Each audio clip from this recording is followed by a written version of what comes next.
Hello and welcome to Hisha Ministries. I'm your minister, Anisha Davis. I'm so glad that you're joining in with us today. We are on part 2 of Preaching the Gospel, and we are so excited to bring it to you today. We're going to go ahead and get started. How's everyone doing? I hope everyone is having a wonderful, wonderful morning, afternoon, evening, wherever you're at, wherever part of the earth you're on. God bless you and thank you so much for joining in. So let me say a quick prayer. Father, we thank you. We love you. We lift you up. We thank you for revelation, knowledge, and wisdom today. We thank you, Father God, for the opportunity to meditate on your word, to come together, amen, to dwell together in brotherly love, expressing our Lord and Savior Jesus Christ. So, Daddy, I take the moment to lift up those that may be lost today, those that may be having mental illnesses, Father God, headaches, Father God, those that may have pain within their body, Lord. We thank you for healing. Amen. We speak to those areas right now and we send forth light as we're preaching the word today, Father God. We thank you for restoration. We thank you for healing in the financial area, healing for homes and cars and education, Father God, whatever it is they're in need of. Thank you, Father, for meeting every need. In Jesus' name, amen. Amen. Hallelujah. Preaching the Gospel, amen, part 2. And the title of this message today is Understanding God's Heart, His Love for the Lost. And we're coming out of James, amen, chapter 2, verses 14 through 26. Again, that's James chapter 2, verses 14 through 26. And it reads, For God so greatly loved, and I'm sorry, that's our base scripture, James 2 14 through 26.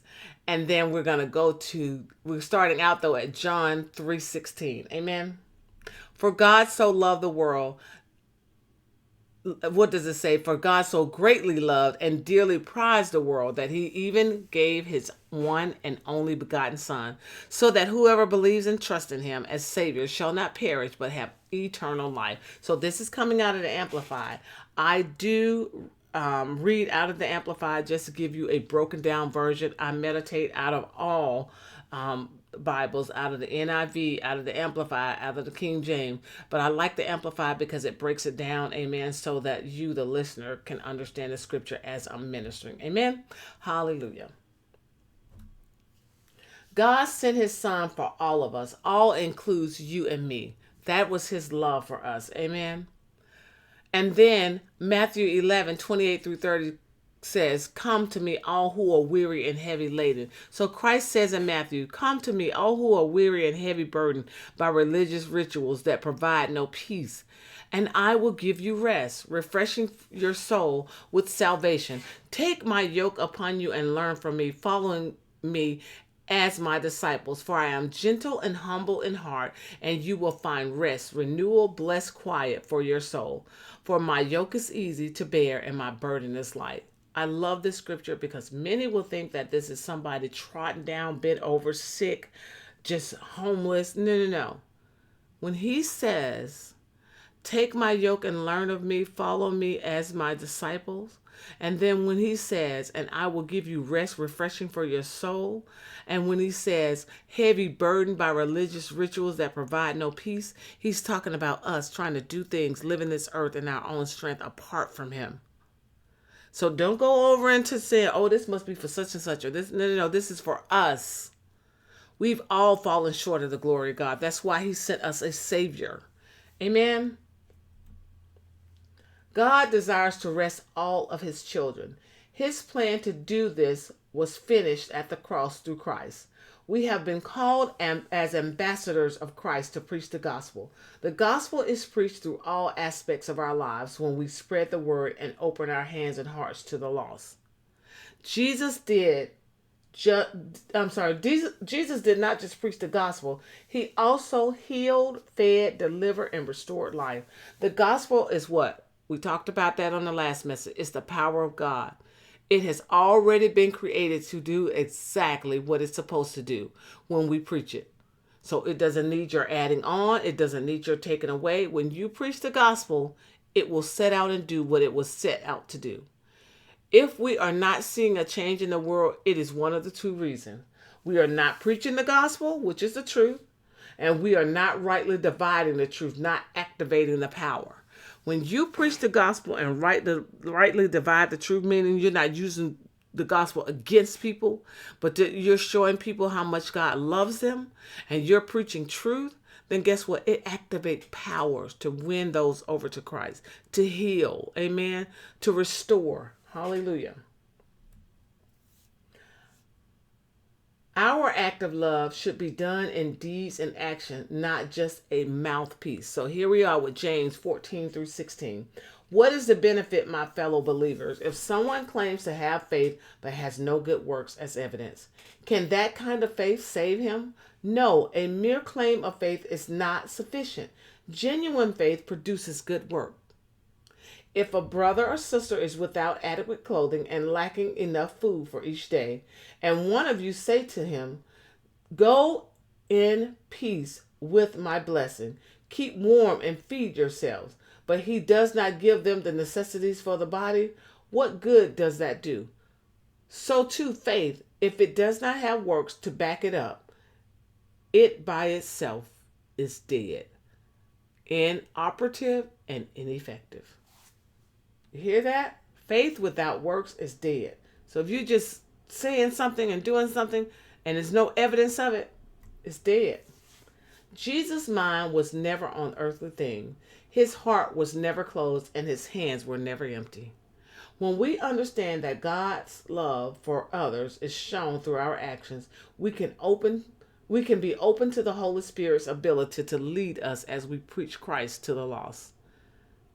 When you understand how much God loves you, you will begin to tell others about how much God loves them. Amen. Only free people can preach truth. It is the freedom from darkness and into the light that transforms us from self-perspective to God's perspective. God's perspective equals go ye into all the world and preach the gospel. So are you living from your perspective or are you living from God's perspective? Your life testifies of it. What were we set free from, guys? Colossians 1:12-14 tells us, "For he has rescued us and has drawn us to himself from the dominion of darkness and has transferred us into the kingdom of his beloved Son." So what is this dominion of darkness? Being locked in a mindset to not even know that you're a prisoner.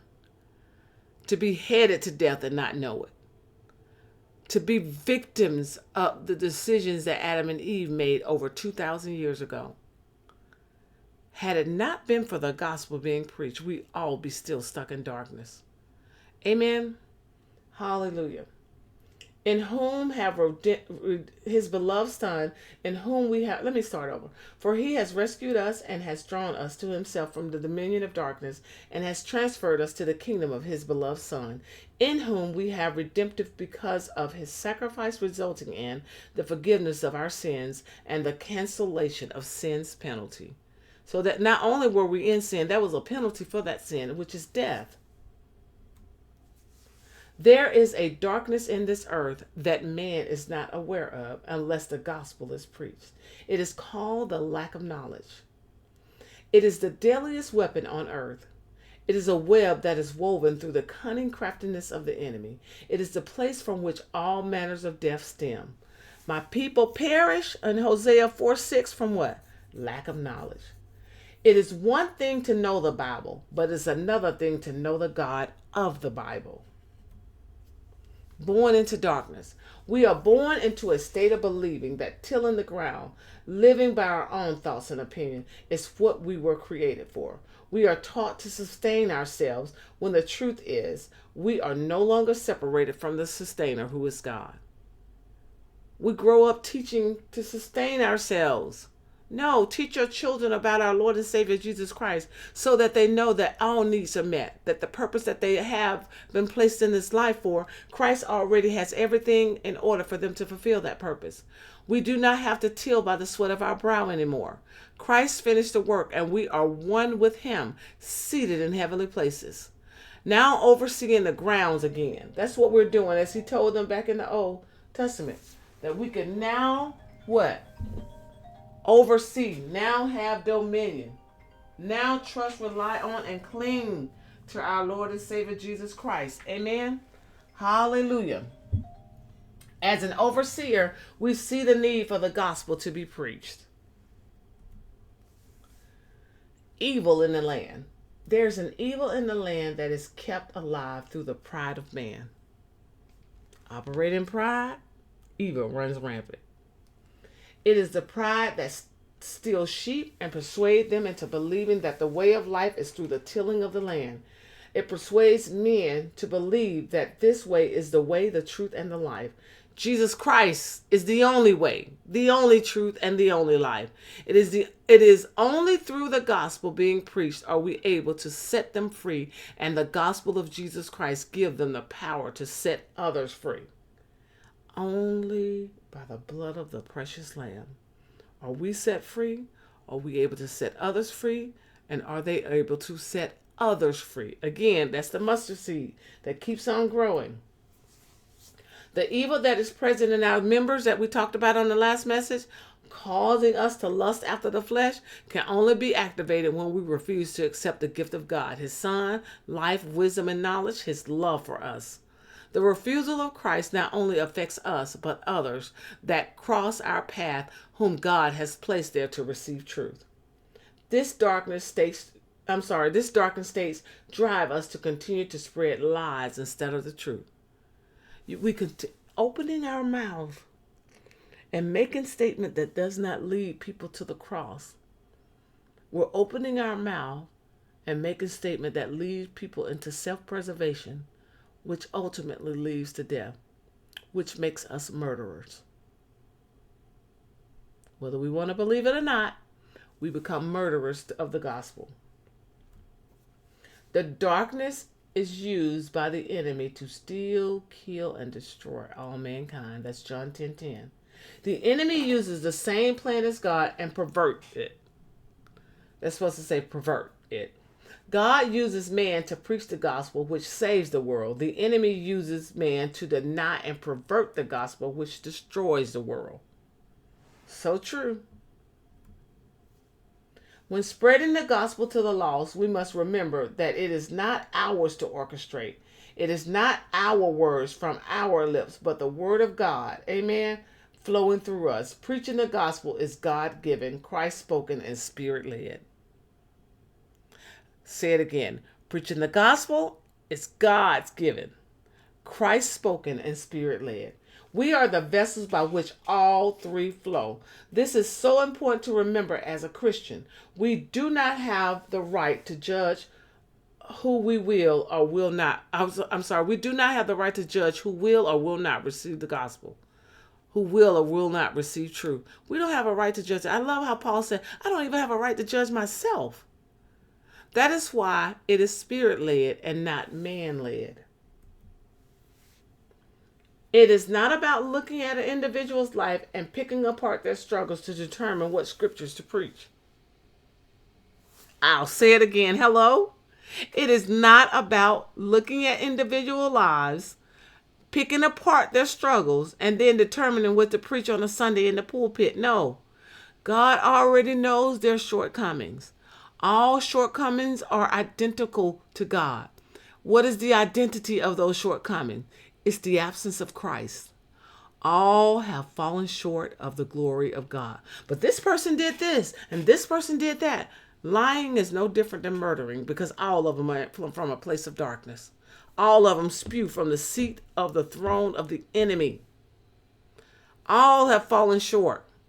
And the only one who is able to produce God's glory is Christ. Our Heavenly Father knows what we have need of. What do we have need of? Of our Lord and Savior, Jesus Christ. So what do we preach then? Preach the love of Christ to the lost. Preach to that individual how much God loves them. Set them free from that struggle they're having. Not bringing it up in the pulpit and condemning them. No, God's word preaches love. Preaching about the love of Christ opened the door for them to receive his death, burial, and resurrection. There is no one method to preaching the gospel. It starts with your desire for others to experience the love that drew you to him, the power, the word of God that transformed you, and the faithfulness of the Father's love that kept you. His gift of power, love, and a sound mind is what helps transform others. Amen.